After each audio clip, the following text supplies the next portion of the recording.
बढ़ते खबरों में आगे, नीट छात्रा की मौत बिहार पुलिस के लिए सबसे अहम केस बन गया है। एफएसएल की रिपोर्ट आने के बाद एसआईटी की जांच और तेज हो गई है। उम्मीद है कि बहुत जल्द बिहार पुलिस इस मामले का खुलासा कर देगी।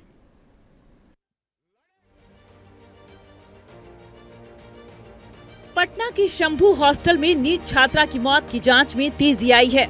एसआईटी ने गर्दनीबाग अस्पताल ले जाकर मजिस्ट्रेट की मौजूदगी में 6 संदिग्धों के डीएनए सैंपल लिए हैं, जिनका मिलान फॉरेंसिक प्रोफाइल से किया जाएगा। ये इसलिए अहम है क्योंकि एफएसएल की रिपोर्ट में बच्ची के कपड़ों पर मेल स्पर्म मिलने की पुष्टि हुई थी। जिस दिन छात्रा की मौत का मामला सामने आया, उस दिन भी ये लोग हॉस्टल के पास सीसीटीवी में नजर आए थे। फिलहाल पटना पुलिस जांच का दायरा आगे बढ़ाते हुए कॉल डिटेल और लोकेशन डेटा चेक कर रही है। एक ओर पुलिस की कार्रवाई जारी है तो दूसरी ओर इस मामले में जमकर सियासत भी हो रही है। लंबे समय से नीट छात्रा का न्यूज़ में हम लोग देख रहे हैं और ये दुर्भाग्य है कि एक तरफ डबल इंजन की सरकार है और हमेशा महिलाओं के सशक्तिकरण की बात करती है, महिला की सुरक्षा की बात करती है और एक बेटी के साथ इस तरह की घटना घट जाती है, बहुत ही दुखद है। और उस परिवार के साथ महिला होने के नाते और एक माँ होने के नाते मेरी संवेदना है और राष्ट्रीय जनता दल हमेशा उस परिवार के साथ खड़ा है।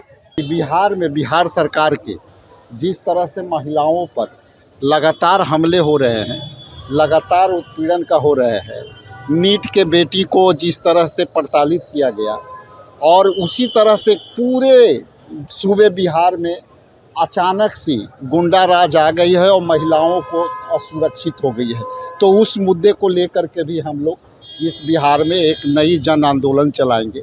जांच विस्तृत होना चाहिए, पारदर्शी तरीके से होना चाहिए, जिससे कि कानून के शिकंजे से अपराधी बच नहीं पाए।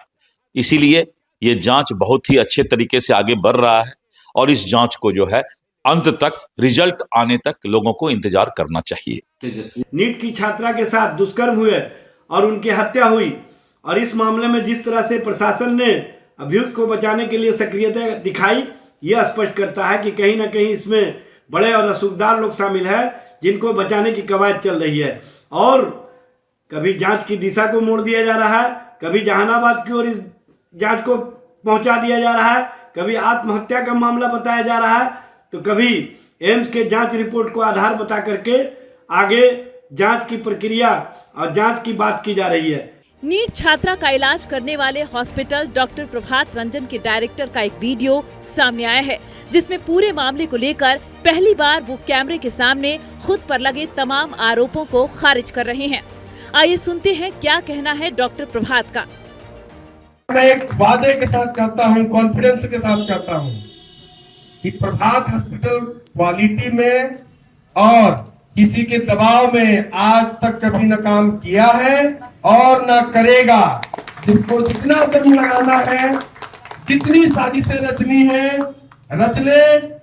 अभिमन्यु हूं कलयुग का, एक एक का दरवाजा खोलूंगा, एक एक को जमीन में गाड़ कर नाबूद कर दूंगा। ये सकीर सिंह एक प्रभात हॉस्पिटल का वादा है।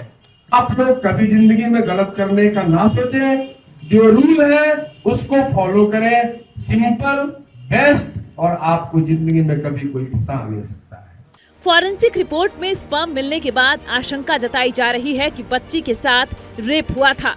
परिजन लगातार रेप के बाद हत्या का आरोप लगाते आए हैं। अब जबकि संदिग्धों के डीएनए सैंपल ले लिए गए हैं और उन्हें मिलान के लिए एफएसएल भेज दिया गया है, तो उम्मीद की जा रही है कि डीएनए रिपोर्ट से मामले में बड़ी सफलता मिलेगी और दोषियों की पहचान हो जाएगी। नीट छात्रा के मौत मामले में अब लगातार कार्रवाई तेज हो गई है। सम्राट ज्योति के निर्देश के बाद लोगों का डीएनए प्रोफाइल भी लिया जा रहा है, लेकिन सबसे बड़ा सवाल है, विपक्ष कह रहा है लीपापोती पहले हो चुकी, लेकिन इतना जरूर है लगातार अब इस पूरे मामले में सत्ता पक्ष विपक्ष एक दूसरे पर आरोप लगा रहे हैं। लेकिन सवाल सीधा है, डीएनए प्रोफाइल और एम्स के रिपोर्ट के बाद ही पूरे मामले को खुलासा हो पाएगा। वीडियो जर्नलिस्ट मुकेश के साथ मर्दुम आलम, छत्तीसगढ़, पटना।